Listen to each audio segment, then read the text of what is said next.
The wind howled through the canyons of broken steel and shattered glass, carrying with it the faint smell of ozone and scorched earth.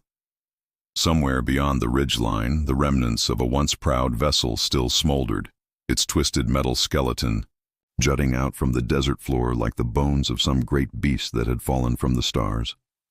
Corporal Ben Harlan stepped over the debris with practiced care, his boots crunching against the brittle ground as he scanned the horizon. The sun was beginning to set behind the jagged cliffs, casting long shadows across the wreckage. His visor flickered with readouts, highlighting heat signatures, radiation pockets, and movement, though there wasn't much of the last. Most of what remained of the alien craft was silent. Dead. He wasn't supposed to be here. The search and rescue team had cleared the area days ago, declared it a total loss. No survivors. But something about the transmission had haunted him. A ping, barely traceable, buried in the static. Just 3 short pulses, then silence. It could have been a glitch, could have been nothing. But Ben wasn't built to ignore a call for help, even one that might not be real. He paused at what had once been an airlock, now a torn-open wound in the ship's hull. The heat still radiated from the scorched metal. That meant the crash was more recent than Command had thought, or someone had been moving inside. Either way, it didn't sit right. As he crouched to enter, a noise stopped him cold. A whimper. Human. No, too high, too strained. But unmistakably alive. He ducked through the wreckage, his rifle slung over his shoulder, every muscle in his body coiled tight with readiness. The interior of the ship was barely holding together. Exposed wires sparked intermittently. Fluids, of colors he couldn't name, dripped from overhead conduits. It wasn't designed for human eyes, and yet here he was, drawn forward by that fragile sound. And then he saw her. At first, he thought she was part of the wreckage, some biomechanical system spilling organic waste. But as he stepped closer, the truth hit him like a hammer to the chest. She was alive, barely. Her skin shimmered faintly under a layer of ash and blood, like moonlight filtered through water. Her limbs, though wrong in all the ways alien limbs should be, were curled around something precious, something small, a child, or... no, not quite. A pod, encased in translucent amber, glowing faintly with soft pulses of light, like a heartbeat. She lifted her head. Her eyes, larger than his and dark as space itself, locked onto his with a mix of terror, relief, and pleading. She didn't speak his language, but the emotion in her expression needed no translation. "Please," she rasped, her voice crackling through a throat unused to Earth's air. "Save my baby." Ben froze. This wasn't protocol. He wasn't supposed to intervene, not without confirmation from Command. He should have reported in, waited for backup, and let the specialists deal with whatever this was. But something in her eyes cut through all that. Something older than orders, deeper than fear. She wasn't a threat. She was a mother, dying, alone, and desperate. He knelt beside her, unsure of what to say.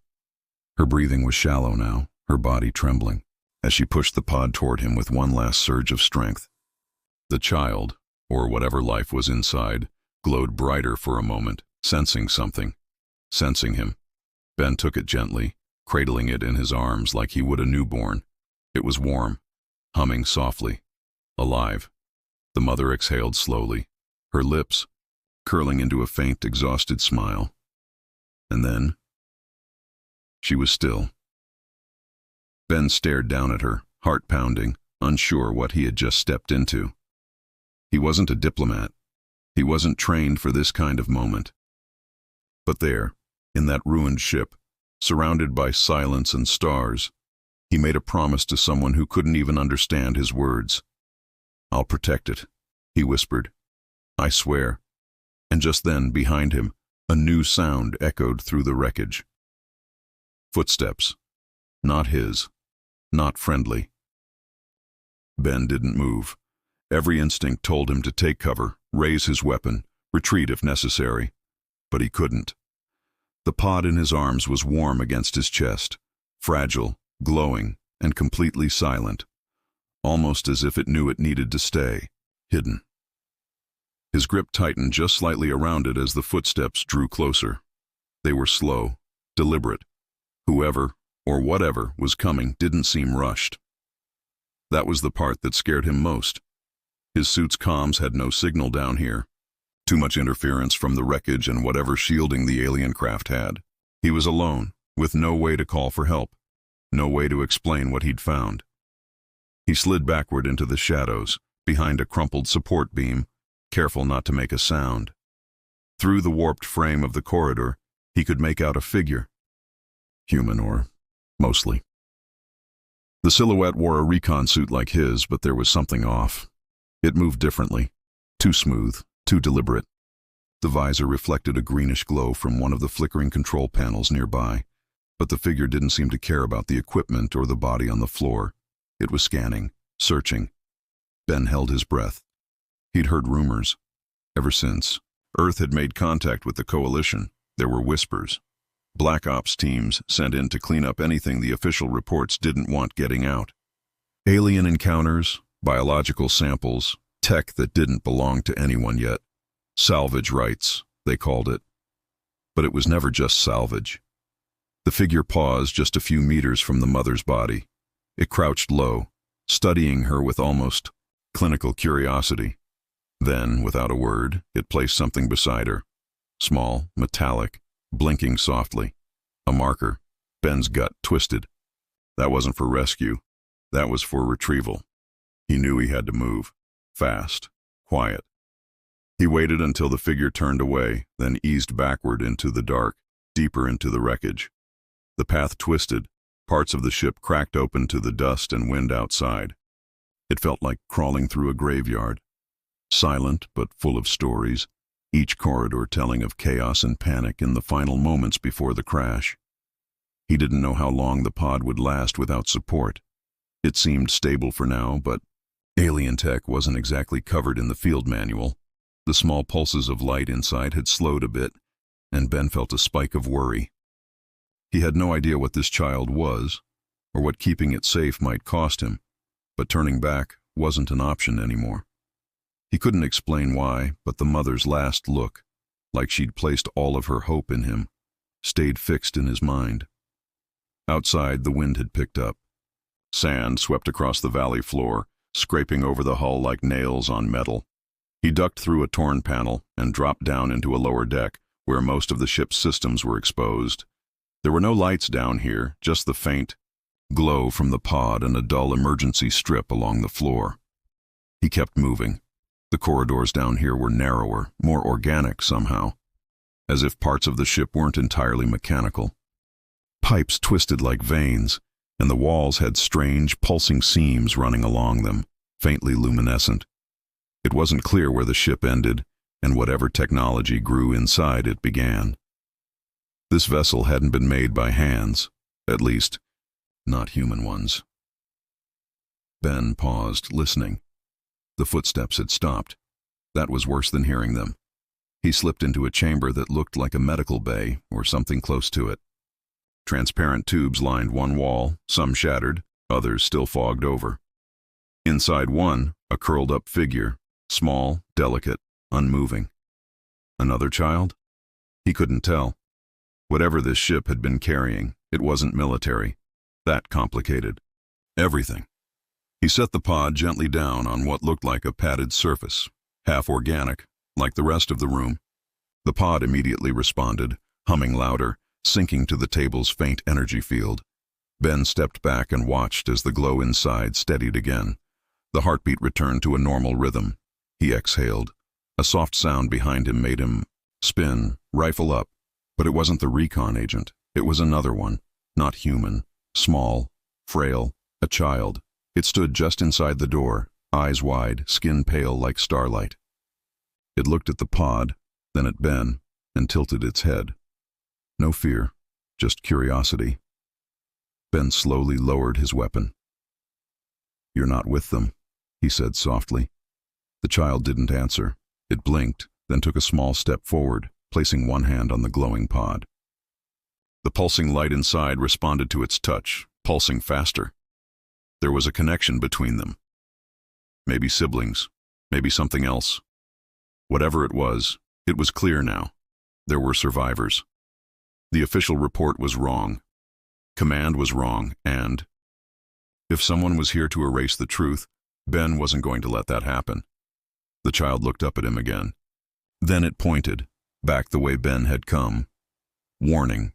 The sound of metal scraping echoed again from the upper deck. Closer now, whoever was tracking him had figured it out. Ben grabbed the pod and slung his gear tighter around his shoulders. He held out his hand to the child. It hesitated. Then, slowly, it stepped forward and took it. He didn't know where they'd go. He didn't know if there was a way out that didn't end with more bodies in the dust. But he knew one thing. Someone, or something, wanted this baby. Badly, and not to save it. That made his choice simple. He turned and ran, deeper into the ship, with the child at his side and the alien mother's last hope in his arms, and behind him, something followed. The deeper they moved into the ship, the stranger it all became. The hallways narrowed, warped in places, and some sections seemed to shift when Ben wasn't looking. The child walked beside him quietly, its thin fingers still gripping his hand. It didn't speak, but it seemed to understand him. Every time he slowed, it slowed. When he picked up speed, so did it. The pod remained warm and steady in his arms, its faint light guiding them through the dark like a heartbeat in a tomb. Ben's mind raced as he tried to piece things together. The alien mother had sacrificed her last breath for this pod, and this child had appeared from somewhere else on the ship, alone, unafraid, and connected to whatever life was inside the pod. Were they siblings? Was the pod even a baby in the human sense, or something else entirely? He didn't know. But the way the child had reached for it, the way it had responded, there was no doubt it mattered. Above them, the sounds of pursuit returned. Whoever was following hadn't given up, and now there was more than one. Multiple sets of footsteps, quiet and deliberate. He was being tracked, probably marked by sensors, the second he entered the wreckage. He'd slipped through their net once, but he wouldn't get that lucky again. He needed to get out, find a secure spot, call for extraction. But every path back was a gamble now. Too many blind corners. Too many unknowns. The child suddenly tugged his arm, pulling him toward a narrow gap in the wall.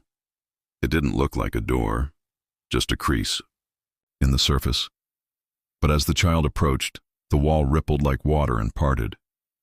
A hidden passage. Ben didn't question it.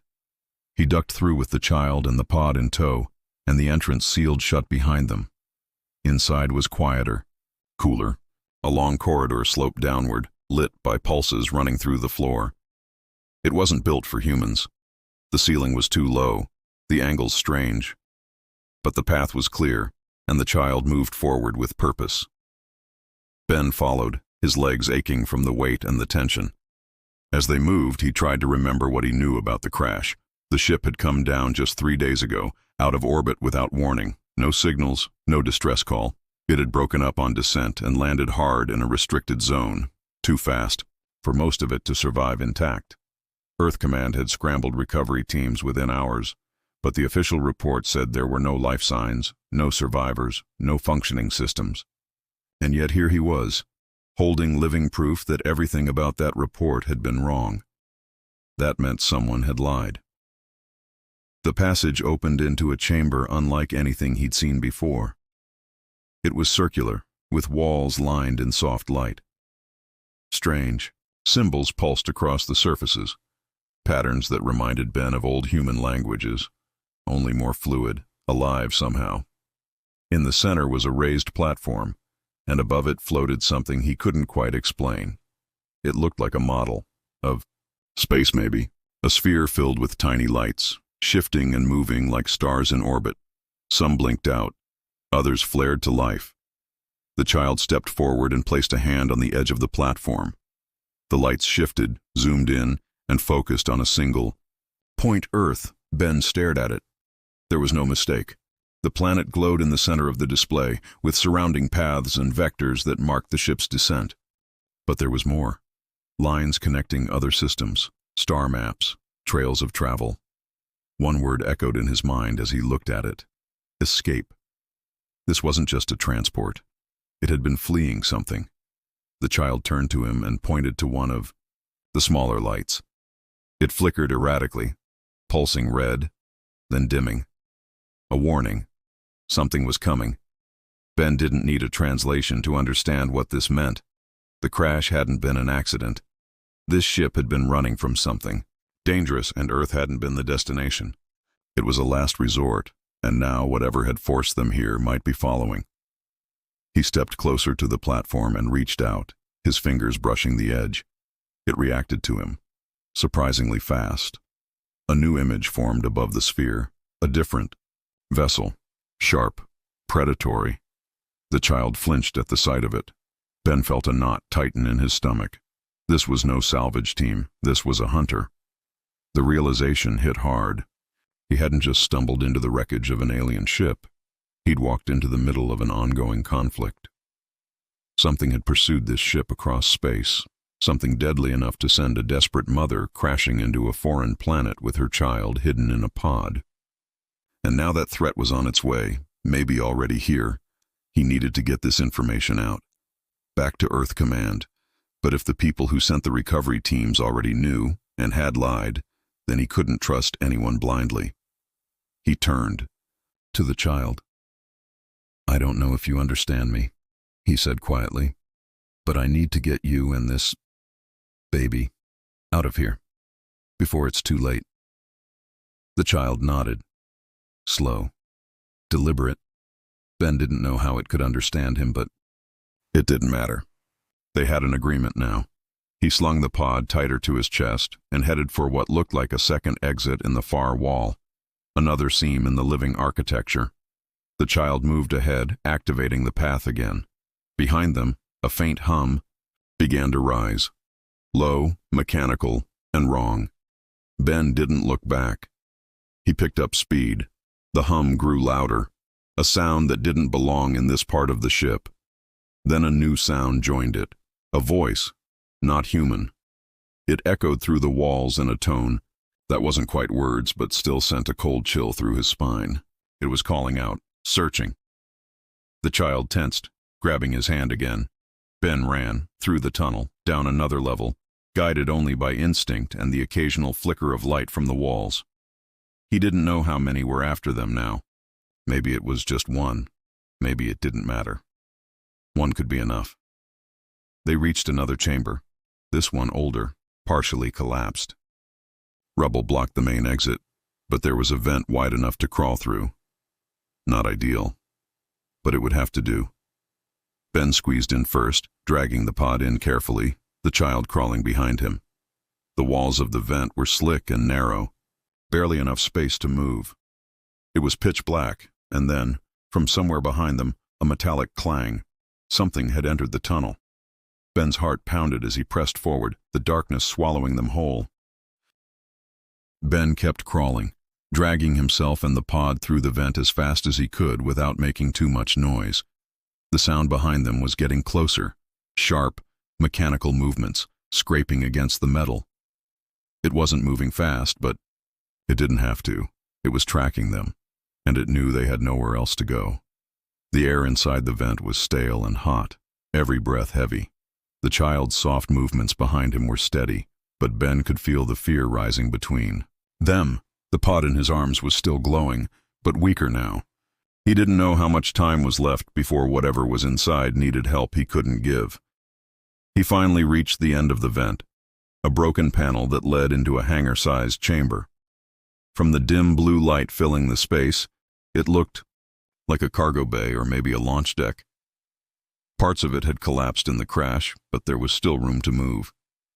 He climbed out carefully, pulling the pod close, then turned and helped the child through. They were just getting to their feet when another loud thud echoed from the vent behind them. It was close now. Ben scanned the chamber for any way out. There, near the far wall, a blast door, partially buried in wreckage but still intact. If he could reach it and pry it open, maybe they'd find a safe path. He didn't have time to think it through. He just ran. His boots pounded against the floor, echoing through the empty bay. The child kept pace beside him, faster than Ben expected. Whatever species it was, it had been built for survival. And right now, that was exactly what they were doing, surviving. Halfway across the chamber, the air behind them shifted. A sudden chill, like something had sucked all the heat out of the space. Ben didn't look back. He couldn't. He just reached the door, set the pod down gently, and began pulling debris away. Metal groaned and dust filled the air as he shoved aside broken parts of the ship's interior. The child knelt beside the pod, hands pressed against it again, as if trying to calm the life inside. Then he heard it. A voice, but it wasn't a normal voice. It was layered, distorted, like a dozen whispers speaking at once. The words weren't English, but somehow he still understood. You have what is ours. Ben's hands froze. He turned slowly, rifle raised, and saw it at the edge of the chamber. The figure was tall, humanoid in shape, but completely alien. Its armor looked grown rather than made, like something alive clinging to its skin. Where its face should have been, there was only a smooth, shifting mask that shimmered with faint light. The figure didn't move like a person. It floated, gliding just above the ground, its presence heavy, like gravity warped around it. Behind it, 2 more figures stepped from the shadows. They looked similar, but smaller. Scouts. He recognized the stance, the way they spread out in formation. This wasn't a random pursuer. This was an organized unit. Ben stepped between them and the pod, his finger tightening on the trigger. The voice came again, more forceful now. Return the child. Ben didn't respond. He didn't trust himself to speak. Every instinct in his body told him to fight, to run, to do something, anything. But his mind was racing. Why did they want the pod? What was inside it that mattered so much? The child behind him clung to his leg now, shaking. The lead figure raised a hand, and a pulse of energy lit up from its palm. The chamber trembled slightly, a low vibration shaking the dust from the ceiling. It wasn't attacking yet, just a warning, a show of power. Ben lowered his rifle a fraction and spoke, voice rough. It's not yours, not anymore. She gave it to me. Silence. Then the creature stepped forward. She was not authorized. Ben didn't understand what that meant. Authorized? By who? Was this part of some larger system, a hierarchy, a war he couldn't see? He didn't care. Not right now. He stepped back, grabbed the pod again, and shouted at the child. Run! They bolted for the door as the air behind them cracked with sound. Something launched, a shot or a signal, he couldn't tell. The blast hit near his shoulder, burning the metal beside him. He ducked, stumbled, but didn't stop. The child reached the door first and scrambled through a small opening at the base. Ben shoved the pod in after it, then dove in himself just as another pulse shot past his back. On the other side, it was dark again, but this time the walls were smoother, more stable. This part of the ship hadn't taken the worst of the crash. He slammed a control panel and the partial door groaned shut behind them, sealing with a deep clang. But it wouldn't hold. He had minutes, maybe seconds. They moved fast, through the corridor, guided only by the pod's soft light and the distant hum of whatever systems still ran in the wreck. The child seemed to know the path, pulling Ben toward a hatch at the far end. He didn't question it. At this point, following the child was the only thing that had kept him alive. They reached the hatch, and this time the child placed both hands against it, its skin glowing faintly. The door reacted, folding open with a hiss, revealing a new space unlike any they'd seen yet. A sanctuary. At least that's what it felt like. The chamber was round, quiet, and filled with soft white light. At the center stood a structure, like a cradle or maybe a machine. It pulsed with the same energy as the pod. Symbols lined the floor around it, and as Ben stepped inside, something shifted. The pod vibrated in his arms, its glow intensifying. Whatever this place was, it had been built for the child inside. Ben knelt and placed the pod in the center of the structure. Immediately, the walls responded. Lights flared to life, and the hum of deep power returned. The cradle slowly lifted the pod into the air, suspending it inside a protective shell of energy.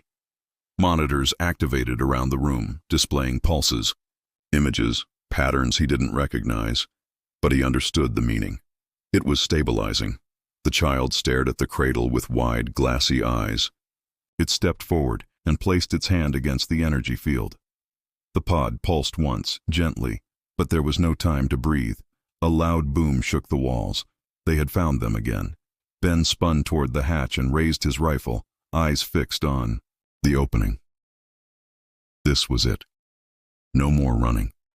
Whatever came through that door, he would hold the line.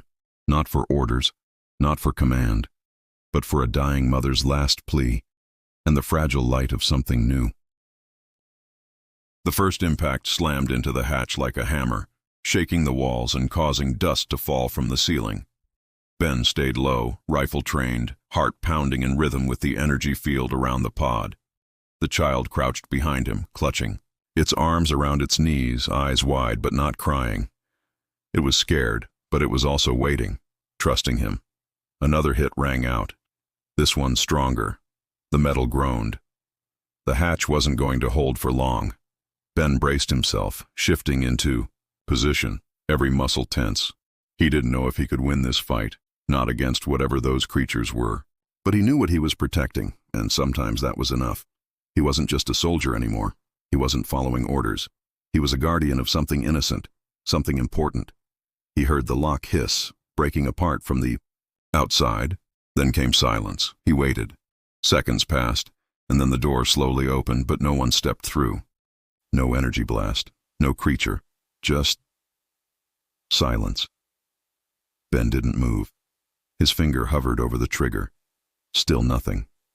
Cautiously, he stood and edged toward the opening. What he saw stopped him cold. The three alien figures stood motionless outside. But something had changed. Their weapons were down, their heads tilted toward the room, toward the energy cradle and the child now standing beside it. The leader slowly stepped forward, not aggressive this time, but curious. The shifting mask on its face flickered, then went still. Then it spoke again.